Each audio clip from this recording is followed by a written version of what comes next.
घर के अन्य लोग भी गहरी नींद में सो गए। जिस प्रकार सूर्य के उदय होने पर अंधकार स्वतः विलुप्त हो जाता है, उसी तरह वसुदेव के प्रकट होने पर लोहे की कीलों से जड़े तथा भीतर से लोहे की जंजीरों से जकड़े हुए बंद दरवाजे स्वतः खुल गए। क्योंकि आकाश में बादल मंद गर्जना कर रहे थे और झड़ी लगाए हुए थे, अतः पूर्ण पुरुषोत्तम भगवान के अंश अनंत नाग दरवाजे से ही वसुदेव तथा दिव्य शिशु की रक्षा करने के लिए अपने फण फैलाकर वसुदेव के पीछे लग गए। तात्पर्य: शेषनाग पूर्ण पुरुषोत्तम भगवान के अंश हैं और उनका काम है सारे साय सामान के साथ श्री भगवान की सेवा करना। जब वसुदेव शिशु को लिए जा रहे थे तो शेषनाग श्री भगवान की सेवा करने तथा वर्षा की हल्की हल्की बूंदों से उन्हें बचाने के लिए प्रकट हुए। इंद्रदेव द्वारा बरसाई गई निरंतर वर्षा के कारण यमुना नदी में पानी चढ़ गया आया और उनमें भयानक भंवरों के साथ फेन उठ रहा था। किंतु जिस तरह पूर्व काल में हिंद महासागर ने भगवान श्री रामचंद्र को सेतु बनाने की अनुमति देकर रास्ता प्रदान किया था, उसी तरह यमुना नदी ने वसुदेव को रास्ता देकर उन्हें नदी पार करने दी। जब वसुदेव नंद महाराज के घर पहुंचे तो उन्होंने देखा कि सारे ग्वाले गहरी नींद में सोए हुए थे। उन्होंने अपने पुत्र को यशोदा के पलंग में रख दिया। उनकी पुत्री को, जो योग माया की अंश थी, उठाया और अपने घर कंस के बंदी गृह वापस लौट आए। तात्पर्य: वसुदेव अच्छी तरह जानते थे कि ज्यों ही पुत्री कंस के बंदी गृह में पहुंचेगी, कंस उसे तुरंत मार डालेगा। किंतु अपने पुत्र की रक्षा करने के लिए उन्हें अपने मित्र की संतान का वध कराना पड़ा। यद्यपि नंद महाराज उनके मित्र थे, किंतु अपने पुत्र के प्रति गहन स्नेह और अनुराग के कारण ही उन्होंने जानबूझकर ऐसा होने दिया। श्री शील विश्वनाथ चक्रवर्ती कहते हैं कि किसी अन्य के बालक की बलि देकर अपने बच्चे की रक्षा करने के लिए किसी को दोषी नहीं ठहराया जा सकता। साथ ही वसुदेव पर निर्दयता का दोष नहीं मढ़ा जा सकता, क्योंकि वे जो कुछ कर रहे थे वह सब योग माया के वशीभूत होकर कर रहे थे। वसुदेव ने लड़की को देवकी के पलंग पर रख दिया और अपने पांव में बेड़ियां पहन ली और पहले की तरह बन गए। शिशु जनने के श्रम से थककर यशोदा नींद के वशीभूत हो गई और यह नहीं समझ पाई कि उन्हें लड़का हुआ है या लड़की। तात्पर्य: नंद महाराज तथा वसुदेव घनिष्ठ मित्र थे तथा उनकी पत्नियां यशोदा तथा देवकी भी घनिष्ठ मित्र थी। यद्यपि उनके नाम भिन्न थे, किंतु एक तरह से वे अभिन्न थे। अंतर था तो इतना कि देवकी जानती थी कि श्री भगवान उनसे जन्मे और अब भगवान श्री कृष्ण बन गए, किंतु यशोदा को यह भी नहीं पता था कि उनको लड़का हुआ है या लड़की। यशोदा इतनी उन्नत भक्त थी कि उन्होंने भगवान श्री कृष्ण को कभी पूर्ण पुरुषोत्तम भगवान करके माना ही नहीं। वे तो उन्हें अपने पुत्र की तरह प्यार करती रही, किंतु देवकी शुरू से ही जानती रही कि भगवान श्री कृष्ण कहने को तो उनके पुत्र हैं, किंतु हैं पूर्ण पुरुषोत्तम भगवान। वृंदावन में भगवान श्री कृष्ण को कोई भी व्यक्ति पूर्ण पुरुषोत्तम भगवान नहीं मानता था। जब भगवान श्री कृष्ण कोई अनहोनी घटना करते तो वृंदावन के सारे निवासी ग्वाल बाल नंद महाराज यशोदा इत्यादि आश्चर्यचकित हो उठते, किंतु उन्होंने अपने पुत्र को कभी भी पूर्ण पुरुषोत्तम भगवान नहीं माना। कभी कभी वे ये कहते कि भगवान श्री कृष्ण के रूप में कोई बड़ा देवता प्रकट हुआ है। भक्ति की ऐसी चरम अवस्था में भक्त भगवान श्री कृष्ण के पद को भूल जाता है और श्री भगवान के पद को समझे बिना उनसे प्रगाढ़ प्रेम करता है। यह केवल भक्ति कहलाती है और ज्ञान तथा ज्ञानमयी भक्ति अवस्थाओं से भिन्न होती है। इसी तरह श्रीमद् भागवतम के दशम स्कंद के अंतर्गत भगवान श्री कृष्ण का जन्म नामक तीसरे अध्याय के भक्ति वेदांत तात्पर्य पूर्ण हुए। हरे कृष्णा। श्री प्रभुपाद की जय। प्रभुपाद की जय। श्रीमद् भागवतम की जय। चलो फाइनली कंप्लीट हो गया लेसन, काफी दिनों से चला हुआ था। तो बहुत सुंदर श्लोक है लास्ट वाले। किसी के क्वेश्चन है तो ठीक है, नहीं है तो एक छोटी सी इसमें मेरा क्वेश्चन है। मुझे ना एक बात नहीं समझ आई, ये जो लास्ट के जो 2 चैप्टर है जो मैंने पढ़े और जो माता जी ने पढ़े, एक तुम बोल रहे हैं नॉर्मल का अपना ना डिपेंड करता है, भाव का होता है। इसमें भाव का भी एक स्टोरी आएगी, उसमें मैं बताऊंगी। किसी सुनी है मैंने भी, तो उसमें भाव का दिखाया हुआ है सारा कि किस भाव से कोई एक तो अपना ना सारे पिछले बार बताई थी रेनू के रस होते हैं अपने, कोई हाँ रस कैसा होता है, किसी का वात्सल्य रस होता है, किसी का ऐश्वर्य रस होता है, तो सारे रसों के अकॉर्डिंगली अपना भाव होता है। कोई अपने उसको पुत्र के रूप में मानता है भगवान को। तो अपने घर में सपोज करो आप लड्डू गोपाल जी हैं, तो भगवान फॉर एग्जाम्पल लड्डू गोपाल जी को आप कैसे मानेंगे? भगवान तो नहीं मानोगे आप, ये हाँ उनको बच्चा मानेंगे, ठीक है, उनको मैं वो बात मैं समझ ली। Yes. लेकिन लेकिन जो पीछे वाले पेज में जो जो मैंने पढ़ा था उसमें बताया कि वो अगर उनको नॉर्मल इंसान मानते हैं, ऐसा करते हैं तो अच्छा नहीं है। तो हमें क्या मानना चाहिए भगवान को? तो आपका भावना आपने उसको, आपको ये पता है कि पहला सेंटेंस इसमें ये आया था कि जो डीटीज होती है हमारे, जो भगवान की जिसको हम बोलते हैं होती है, उसको की पहली तो स्टेप ये है कि उसको हमें मूर्ति मानना ही नहीं चाहिए, चाहे वो लकड़ी की, किसी की सात धातु की हो, चाहे वो लोहे की हो, चाहे पीतल की हो, डजंट मैटर। हाँ बस वो भगवान का स्वरूप है। तो जो आपका ये क्वेश्चन है कि हमें भगवान को, वो ये सारा रेणु भाव का है, इसमें वो सब मान सकते हैं, इसमें ऐसा नहीं है। जो अभक्त की बात कही है, अभक्त कौन होते हैं? जो नास्तिक होते हैं। भक्त वो नहीं कहा गया जो भगवान को किसी भी रूप में मानते हैं, कि इसमें डेफिनेशन दी कि जो अच्छा, मतलब नास्तिक, वो अभक्त के बारे में मेंशन किया गया है कि अगर वो एक नॉर्मल सोचे कि वो मरे भी थे और ऐसा हुआ था तो वो गलत है। वो गलत अच्छा, है। वो हमारे लिए नहीं है, वो ठीक है, समझ गई। डेफिनेशन इसमें दी हुई है कि जो नास्तिक लोग होते हैं, ओके, जो असुर, ठीक है। उत्प्रेत भी पिछले बार उसका क्वेश्चन था, वो भी मानते हैं भगवान है। तो ये सिर्फ अभक्तों को कहा गया है। अभक्त, अब हम आपको ये नहीं कह सकते अभक्त। अगर आप अभक्त होते तो इस क्लास में बैठ के ना आप आर्गुमेंट करते, ना कि आप क्वेश्चन पूछते। ठीक है, ये डेफिनेशन, ये ऐसा ऐसा भाव होता है। एक बार क्या होता है, इसी से रिलेटेड है, एक छोटी सी स्टोरी है, मैं बताती हूँ। माता जी, मैं थोड़ा सा बोलूं कुछ, थोड़ा सा? हाँ जी। भगवान को हमें भगवान ही मानना चाहिए, क्योंकि हम उस प्लेटफॉर्म पे नहीं है कि हम उनको जो है अपने के बराबर इंसान माने। लेकिन उनकी जो सेवा का जो हमारा है कॉन्टेक्स्ट, वो आप किसी भी उससे कॉन्टेक्ट से कर सकते हैं। जो जैसा कि माता जी ने बताया कि जो आपका भाव है बच्चे का, भाई का, दोस्त का, लेकिन उनको भगवान ही मानना है। अगर वो बच्चे के रूप में, तो इसका मतलब ये नहीं है कि वो नॉर्मल ह्यूमन बीइंग है हमारी तरह। ठीक है। उसका माता जी, उसका उनका रेणु माता जी का प्रश्न एक्चुअली ये था कि जो अभक्त वाली बात जो अभी बात करी, तो अभक्त लोग उनको मानते हैं कि वो ऑर्डिनरी पर्सन, वो तो पर्सनालिटी एज अ इम्पर्सन मानते ही नहीं है ना उनको। वो तो इम्पर्सन मानते हैं, पर्सनल मानते ही नहीं है उनको। सही है, ठीक है, समझ गई। लिखा हुआ है, भगवान ने अर्जुन को ये भागवत गीता इसलिए सुनाई है कि बहुत सारे लोग ये कहेंगे कि मैं भी भगवान हूँ, पर वो भगवान कहेंगे कि मैं भगवान हूँ, तो भगवान जैसी उनको लीला करने, पहाड़ उठा के दिखाना पड़ेगा गोवर्धन का। सही है। भक्त है, उनकी बात करी गई है कि बहुत सारे आज के टाइम में ऐसे कहेंगे मैं भगवान हूँ, मैं बहुत बड़ा संत हूँ, तो उनको स्टॉप करने के लिए ये लीलाएं होती है। तो इसमें क्या है, भगवान के जो असली भक्त होते हैं ना, भगवान उनके साथ बिल्कुल खड़े होते हैं, कहीं उनसे दूर जाते नहीं है। एक बार जब मुगलों का टाइम था, बहुत पुराना मुगलों का टाइम था, तो उसमें सनातन गोस्वामी थे उस टाइम पे, जब मुगलों के साथ फाइट होती थी अपनी, तो उस टाइम में सनातन गोस्वामी थे। तो उनके साथ एक भगवान ने बड़ी अच्छी लीला करी, उनको पता भी नहीं है, बिल्कुल सिंपल से झोपड़ी में रहते थे, सिर्फ सारा दिन पूजा पाठ अपना करते थे। तो एक बार उनको क्या किया, किसी के साथ चले वो पूजा करते करते, और तो मुगलों के राज्य में थे, तो मुगलों ने देखा, जो उनका राजा था मुगलों का, उन्होंने देखा ये तो बहुत भी साधु महात्मा है, ना ही मांगना, ना कभी किसी से कुछ करना, सारे दिन पूजा पाठ करता है, मैं इसको परखता हूँ कि ये है कैसा। तो उन्होंने देखा, काफी सालों साल देखते रहे वो राजा सनातन गोस्वामी को, तो पर उनको कोई फर्क नहीं था, वही उसी किसी ने दे दिया, अपना खा लिया, नहीं है तो 24 घंटे अपना महामंत्र में मग्न होते थे।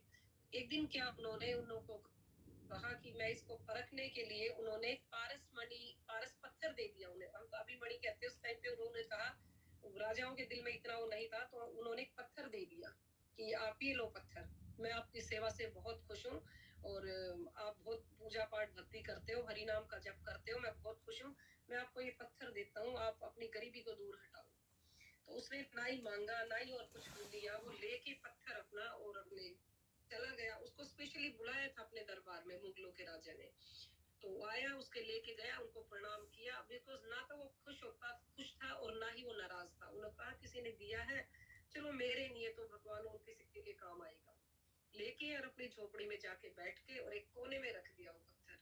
कोई खुश नहीं है, कोई उसको थैंक्स नहीं, कुछ नहीं कहा, बिकॉज जो साधु होते हैं ना, संभाव होता, ना ही उनको दुख का हो पता चलता, ना उनको सुख का। वो इस तरह थे सनातन गोस्वामी। जैसे उस पत्थर को लेके आके अपनी झोपड़ी के कोने में रख दिया, कुछ टाइम तक वो रखा रहा। उसके बाद एक बहुत बड़ा शिव भक्त आया शिव भगवान के पास। वो शिव भगवान को बहुत खुश करने बहुत तपस्या की उसने। तो कुछ टाइम के बाद वो शिव भगवान खुश हो गए, बोले कि हाँ आपको क्या चाहिए। तो वो बोले एक तो सनातन गोस्वामी जो उसको कुछ नहीं चाहिए, और जो दूसरा शिव का भक्त है वो कहते हैं, शिव भगवान आगे खड़े होके कहते हैं कि मैं तेरी पूजा से बहुत प्रसन्न हूँ, आपको क्या चाहिए। तो बोले कि मुझे धन चाहिए। बोले कि धन भी चाहिए, धन नहीं धन माया चाहिए। बोला कि धन में और माया में क्या फर्क है। नहीं मुझे तो दुनिया की माया भी देखनी है, वो भी चाहिए, मुझे धन अपना घर परिवार बड़े ऐश के साथ रहना वो चाहिए। तो बोले कि उन्होंने कहा कि शिव भगवान जी तो एक वृंदावन में है, सनातन गोस्वामी है, आप उनके पास चले जाओ और वो आपको धन देंगे, मेरे पास अभी धन नहीं है। बोले ठीक है। बोला मैंने उनको दे दिया। तो वो जाते हैं सनातन को, बोला कि कहाँ मिलेंगे। बोले कि वृंदावन में मिलेंगे। बोले क्या उनका आता पता है, शिव भगवान बताए। तो बोला कि सब उनको जानते हैं और आप जाके किसी से पूछोगे वो बताएंगे। वो वहां वृंदावन पहुंचते हैं, तो उसके बाद जो जो शिव भक्त होते हैं पहुंच के उनके पास बोलते हैं कि हाँ भी मुझे सनातन गोस्वामी से मिलना है। तो सब कहते हैं कि वो उनकी झोपड़ी आप जाए। उनके पास जाके कहते हैं कि सनातन गोस्वामी बैठे होते हैं अपना पूजा में बैठ के जाप में। तो कहते हैं कि क्या चाहिए आपको, कि नमस्कार किया उनको, दंडवत प्रणाम किया। बोले मुझे धन चाहिए। बोले कि धन तो मेरे पास नहीं है। तो बोला कि नहीं मुझे शिव जी ने भेजा, आपका नाम लिया है, धन चाहिए। तो उन्होंने क्या किया, वो पत्थर उठा के उसको दे दिया, जबकि उनको कुछ पता नहीं था कि ये पारस मणि है क्या है। सनातन गोस्वामी का कोई ध्यान नहीं है। उठाया कोने में से उसको दे दिया। बोला कि इस पत्थर का मैं क्या करूं। अपने मुंह से निकाल दिया कि इस पत्थर को जहां भी आप टच करोगे वही सोना बन जाएगा। पारस पत्थर था वो। तो बोला कि अच्छा ठीक है, बस लेके और वो भक्त उनको प्रणाम करके और वो चला गया। जाके अपने घर जाता है, तो जाके फर्स्ट टाइम में दरवाजा खोलता था, अपने हैंडल के ऊपर लगाता है उस पत्थर को। वो हैंडल तो सोने का बन जाता है, बड़ा खुश। अंदर जाके चम्मच रख पड़ी होती है, चमचे जो भी उन चमचों को टच करता है, सारी चम्मच सोने की हो जाती है। उसके बाद बेड को टच करता है, जहां भी जाता है वो, तो वो सोने की चीज सारी बनती चली जाती है। बड़ा खुश, बड़ा नाचने लग गया और कहने लग गया कि अपनी पत्नी से कहने लग गया कि देखो देखो इतना मैं तो अमीर बन गए हम। मेरे पास तो जिस चीज को टच करता हूँ वही सोने की बन गई। हमारे हम तो गरीब थे पर अब तो बहुत अमीर हो गए। शिव भगवान की भक्ति करी है मैंने और खुश होके उन्होंने मेरे को ये दिलवाया है।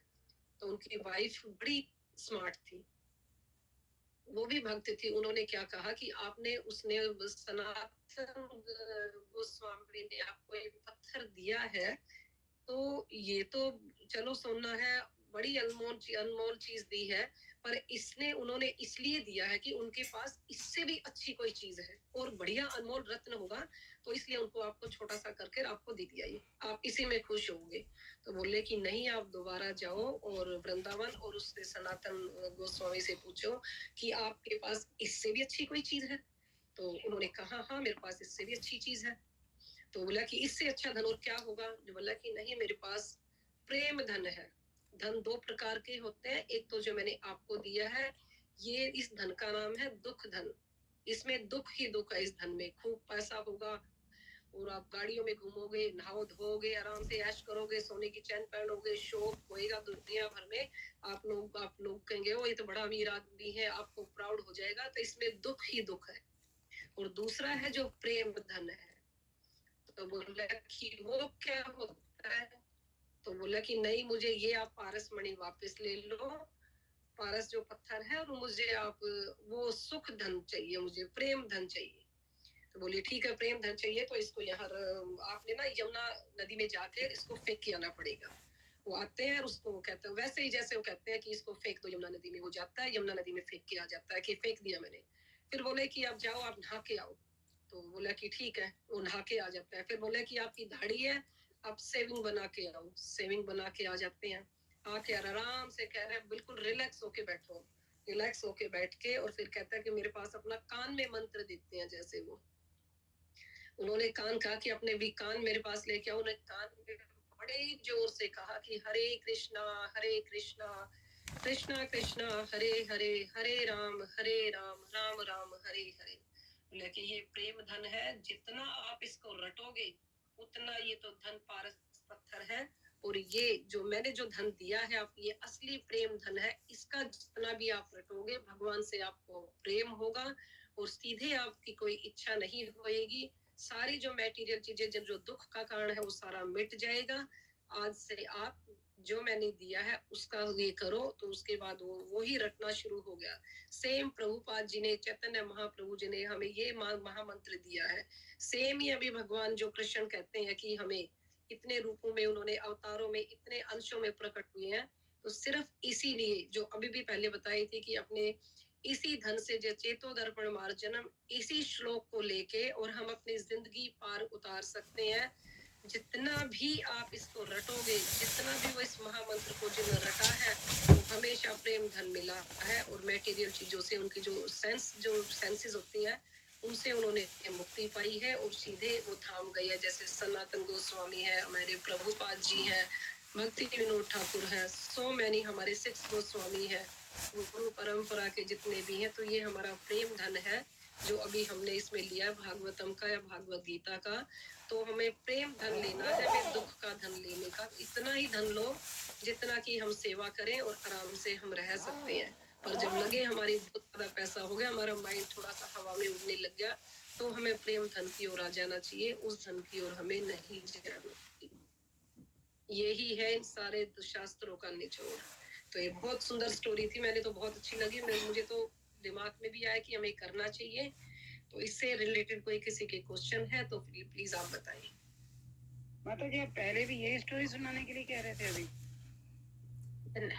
नहीं माता जी, तो बहुत पहले की स्टोरी, वो तो आया नहीं है टाइम माता जी, उस स्टोरी का टाइम नहीं है। अभी आज जो आप ये सुना, आप कह रहे थे ना एक छोटी स्टोरी मैं सुनाना जा रही हूँ, यही आज मैंने ये। अच्छा, बहुत सुंदर, वेरी नाइस।